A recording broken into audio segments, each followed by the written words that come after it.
Well, this first song, you can be seated or you can stand or whatever you want to do. This is for fun for Team Day. This was written by some guys I know back in the 90s. It's called Home Run.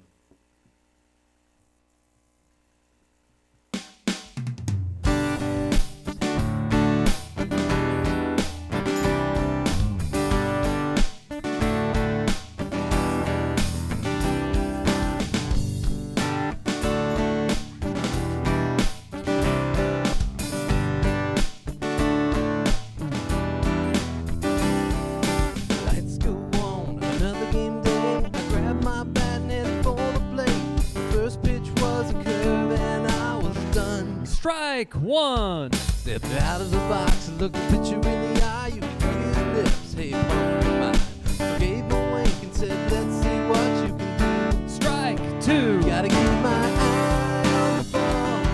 Swing straight and true and follow through. Don't be afraid when I call.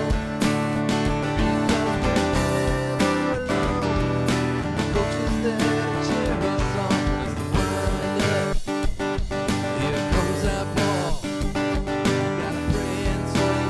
Watch it till it's going.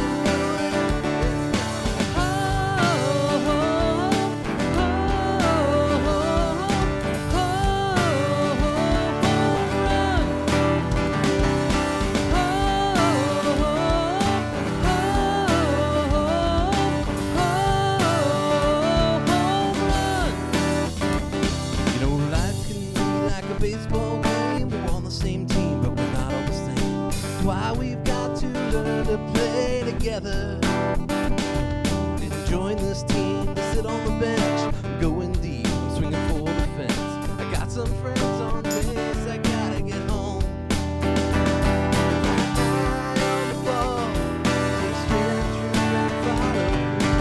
Don't be afraid whatever you call. Because we're never alone. Coaches there to cheer us on. Wind up. Here comes that ball. Gotta pray and swing. Watch it till it's going, going.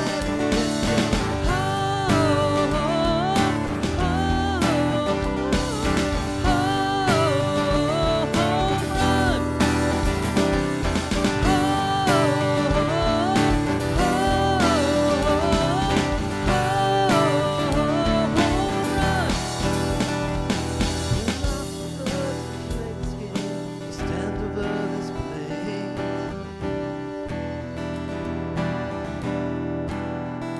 We are surrounded by their legacy. Sitting in the stands, I can see them waving their hands and saying, go, go, go, go. 1, 2, 3.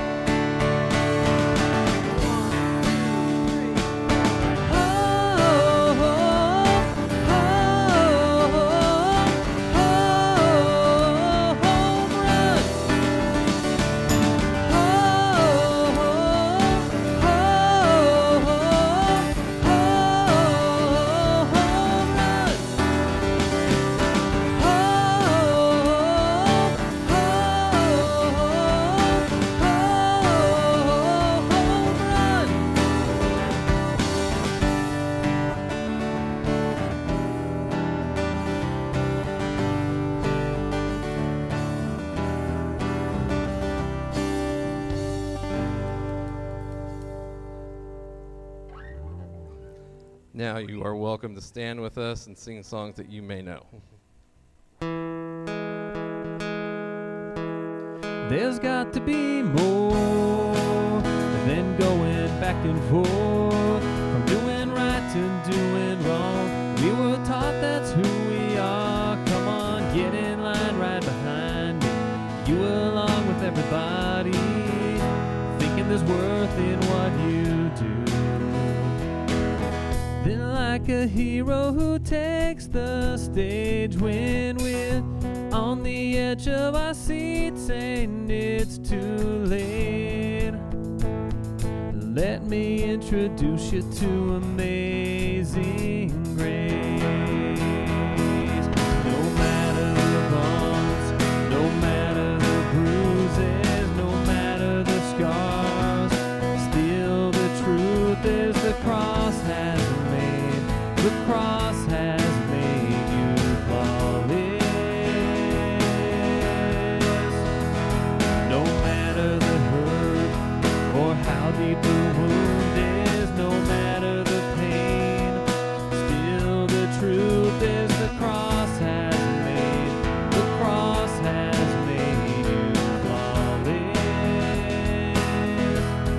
could it possibly be? We simply can't believe that this unconditional kind of love would be enough to take a filthy wretch like this and wrap him up in righteousness. That's exactly what he did. No matter the bumps, no matter the bruises, no matter the scars, still the truth is the cross has made, the cross has made you flawless. No matter the hurt or how deep the wound is, no matter the pain, still the truth is the cross has made, the cross has made you flawless.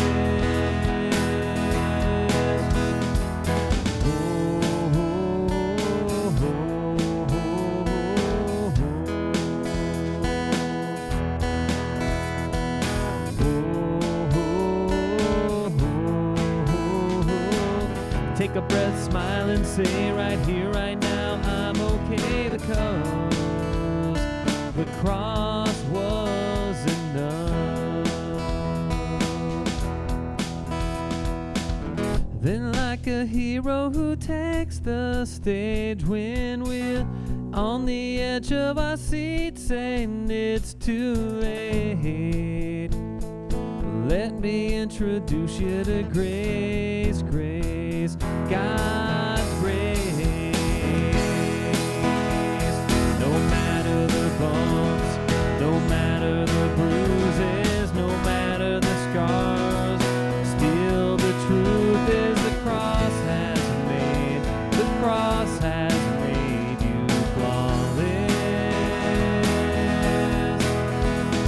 No matter the hurt or how deep the wound is, no matter the pain, still the truth is the cross has made, the cross has made you flawless.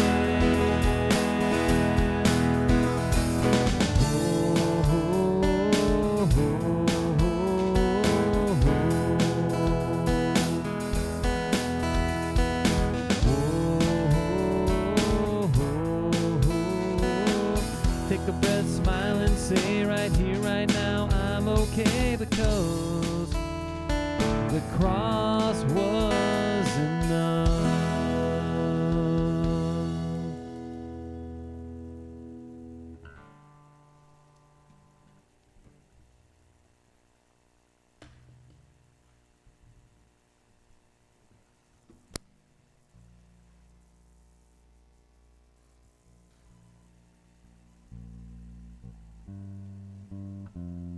Believe it or not, that was even smoother than we practiced.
Well, good morning.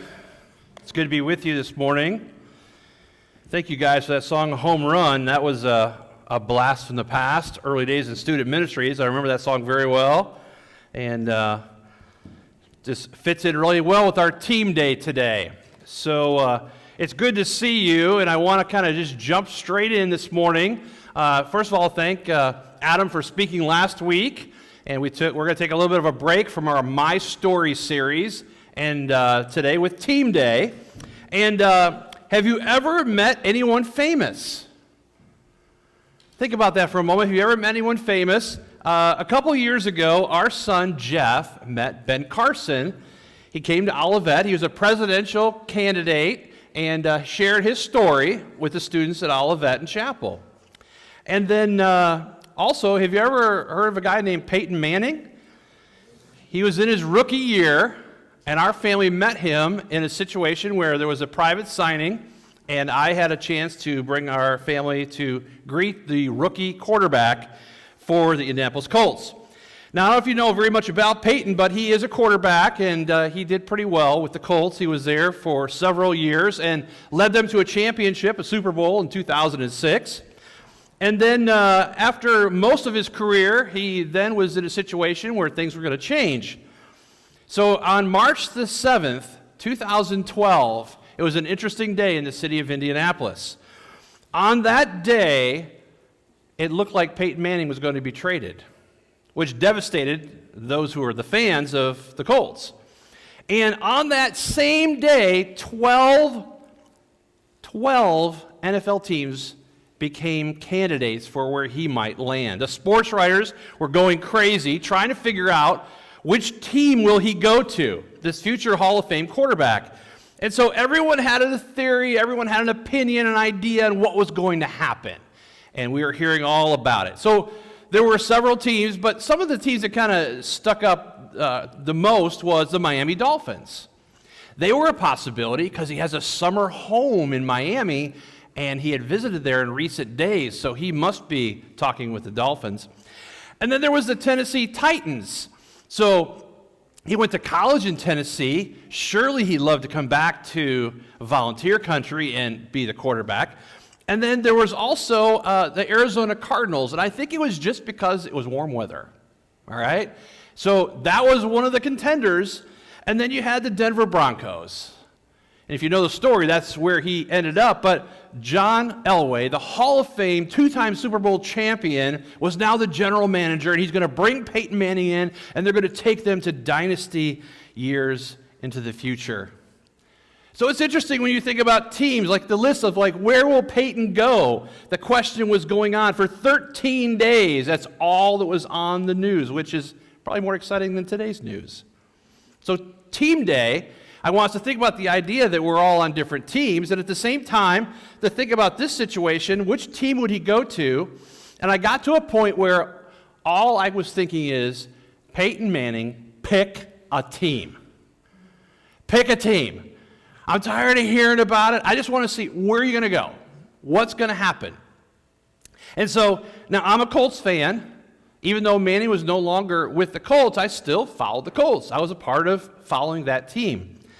Today is a reminder that we all cheer for different teams and different things that we follow or support or put our trust in.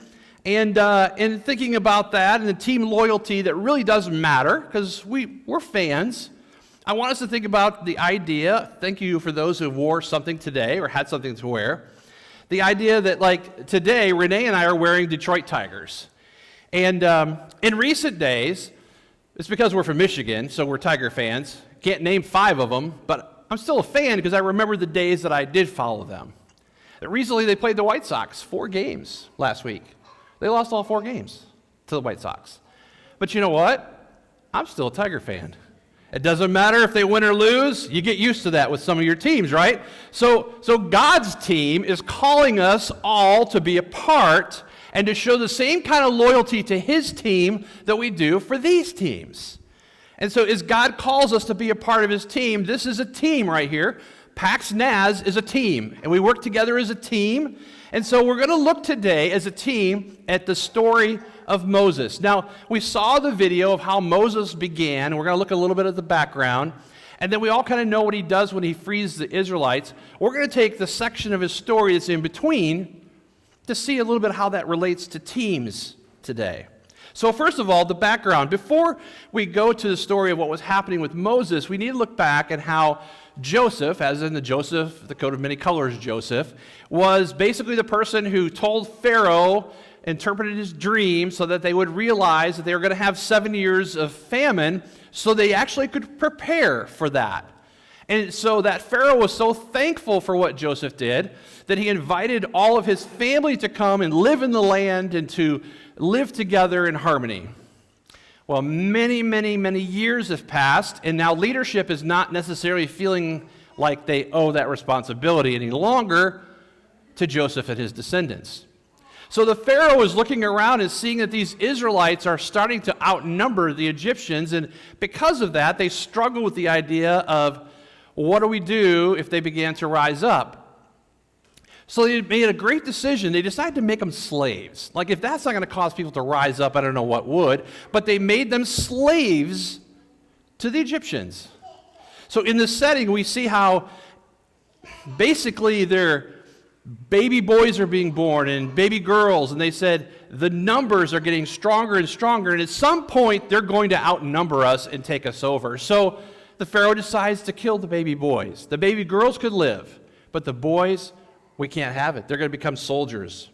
So in this situation, as we look at what's happening here, it's kind of this transition, and we know the story how Moses then, his mother gets this idea that she's going to put him in a safe place.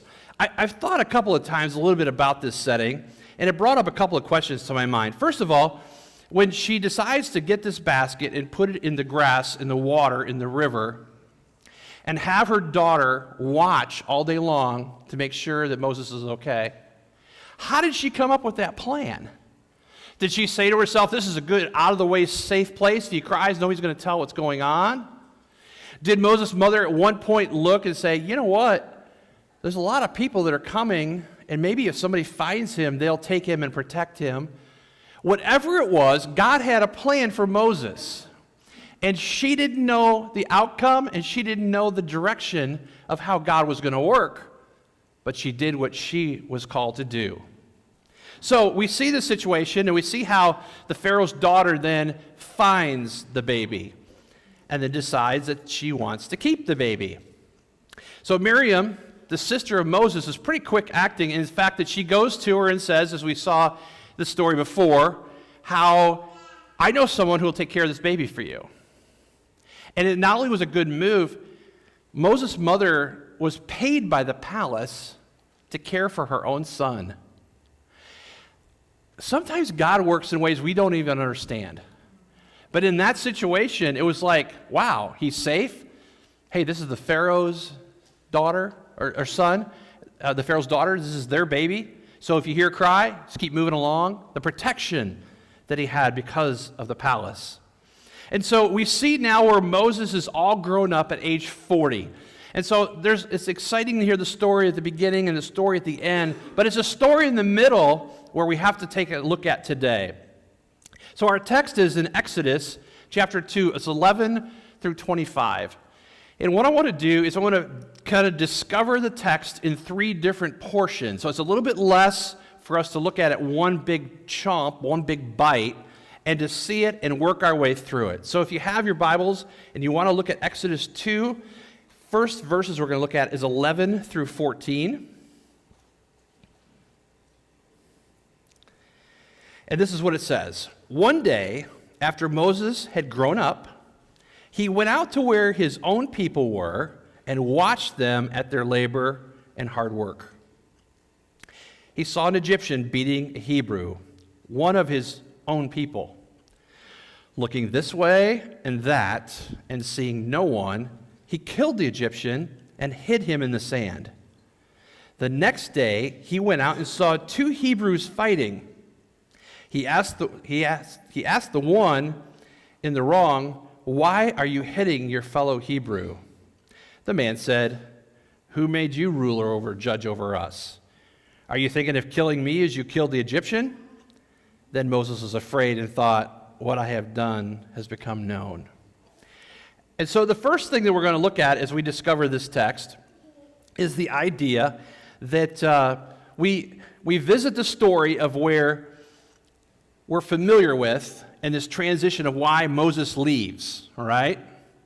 But at the same time, we're learning how he had to deal with in the palace, and he knew who he was. He knew because of his mother, and he knew his stepmother, basically what she represented, that he was so confused. It wasn't the first time he went out to watch his people. He would have grown up watching and seeing this slavery. So what's interesting here is the fact that in this story, the name Moses is presented or given to him by his Pharaoh stepmother.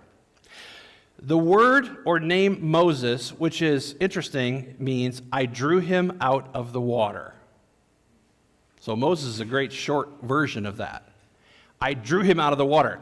So names were a big deal in heritage and family. And so can you imagine that your stepmother calls you by your given name, the Egyptian name? He'd be reminded of who he was his entire life. For instance, as he was a boy growing up, I drew you out of the water. It's time for your royal dinner. I drew you out of the water. It's time for your royal bath. Can you imagine just constantly knowing that you were taken from the water and that you didn't fit or you didn't belong? He was constantly reminded of that. So at this point where we see the text, we see that Moses goes out one day and sees what's happening, and he just can't take it anymore. And he makes a move, and he kills the Egyptian. I don't think this is the first time he would have liked to have done this, but at this point, he snapped, and he took action. Moses on this day decides to take the action, and when he thinks no one is looking, isn't that kind of how it works in life? When he thinks no one is looking, but the Israelite people saw what happened. So that next day, when he sees these two that are arguing, he's now in a situation where he has to make another move, and that's to flee. So we see this first text, we see a life lesson here. And the idea is to wear the right jersey. Now, everybody's going to have an opinion on what the right jersey is, but for you, you need to wear the right jersey.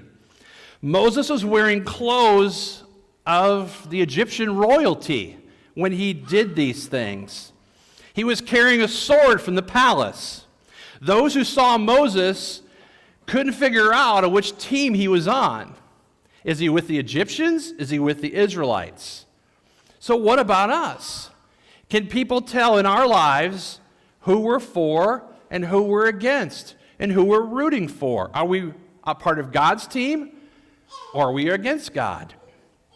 So when we think about God's team, we want to show support. The way we show support to God's team is we talk about him, not just in here. And we are excited about his team. Are we fans? Are we wearing the right jersey that God would have us to wear? Are we living, talking, acting, thinking like somebody who's on the team? You know, playing on God's team is very different because it has an eternal impact. Teams are going to win, teams are going to lose, championships are going to be had, but for the most part, wearing the right jersey so that the world knows who we are and who we represent is more important than all of it. So I want us now to discover the next portion of this text, and that's verses 15 to 19.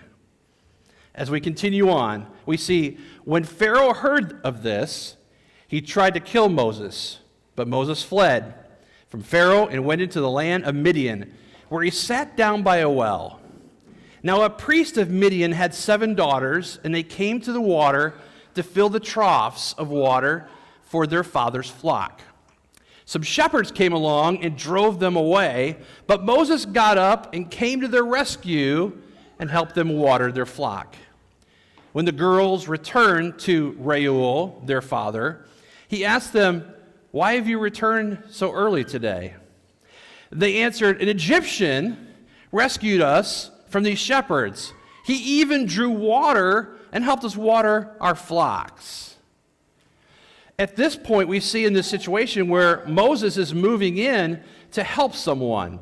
In the culture of the day of this time, basically, whenever a stranger entered a new town and they didn't know anyone and they were in their travels, they would find the town well. It was a central point to go to. And when they went to the well, it was the custom of the day for people to offer them a meal or possibly lodging. And it was a very strong, followed culture. So hospitality was an important part of this culture. So people would often assist these individuals. So near the well, there are these troughs, and you can even see them in the picture as you look online here. So these troughs were made in such a way that when the well water was pulled, it would be poured into the troughs, and then the animals could have access to drink. These are the troughs that caused the controversy. So the desert was such a place where people came from every direction to get to this area for water. Now the priest had the 7 daughters, and they cared for the flock, so all of his girls were his shepherds. And in the process of them trying to fill the troughs, someone comes along and says, hey, they're filled, let's get our stuff in here, and kind of try to bully them out of that position. So when the other shepherds came, Moses saw what was going on. He stepped in. He decided this isn't going to happen. So in that process of what was happening of pushing them away, they then returned to their father, told him what happened, and he's going to respond. We're going to see in a little bit here. But Moses would have been wearing royal clothing, not just Egyptian clothing, royal clothing. And if you think about it, it wouldn't have made sense. The girls were probably wondering what he was doing. But the second lesson we see here is to be a team player. This wasn't even Moses' team, but he decided he wanted to be a team player. He wanted to help them for things to happen the way they should. What have you done lately to be a team player in any of the avenues of your life? Do you look around and say, somebody else can handle that? Someone else will take care of that? Or do you say, where can I get in? If you're looking for a good idea, courtesy is one of the biggest things. I love the stories I hear on the radio where they talk about someone who's gone through a drive-thru and they've paid for someone behind them, and then to see the person behind them and the cashier trying to figure it all out and what's going on. Courtesy is a great way of being a part of God's team. You'd be amazed at how good it feels just helping somebody you'll never see again, and that's where Moses was. He didn't know if he'd ever see these girls again, these shepherds that he came to their rescue. But Moses was raised in a palace. Every need was brought to him. But yet at the same time, he wanted to serve others. So Moses picked a team. And it was basically the little guy in the story so far. So how about us? Does it get easier if we turn our heads and not worry about things? Or do we say, where can I be a part for those around me? So the third thing we're going to discover in the third text is verses 20 through 25, as we see his time now with Reuel and what happens. So basically, we have the situation where the girls have gone back, and they say to their father responds to them, who saved them, where is he? Reuel asked his daughters, why did you leave him? Invite him to have something to eat. So his daughters probably knew the tradition, but didn't understand what was taking place and just kind of went on. Moses agreed to stay with the man who gave his daughter Zipporah to Moses in marriage. Zipporah gave birth to a son, and Moses named him Gershom, saying, I have come as a foreigner in a foreign land. During that long period of time, the king of Egypt died. The Israelites groaned and cried out for help from the slavery they were underneath. God heard their groaning, and he remembered his covenant with Abraham, Isaac, and Jacob. So God looked at the Israelites, and he was concerned about them. God doesn't ever forget about us, but there are times in our lives when God begins to move more in our situations. So we see in this verse, basically Reuel, the priest of Midian, couldn't figure out why his daughters didn't invite him to come home, so he sends them back to get them. And in that process, that for Moses to come and to marry his daughter. Now, it didn't just happen like came and got married.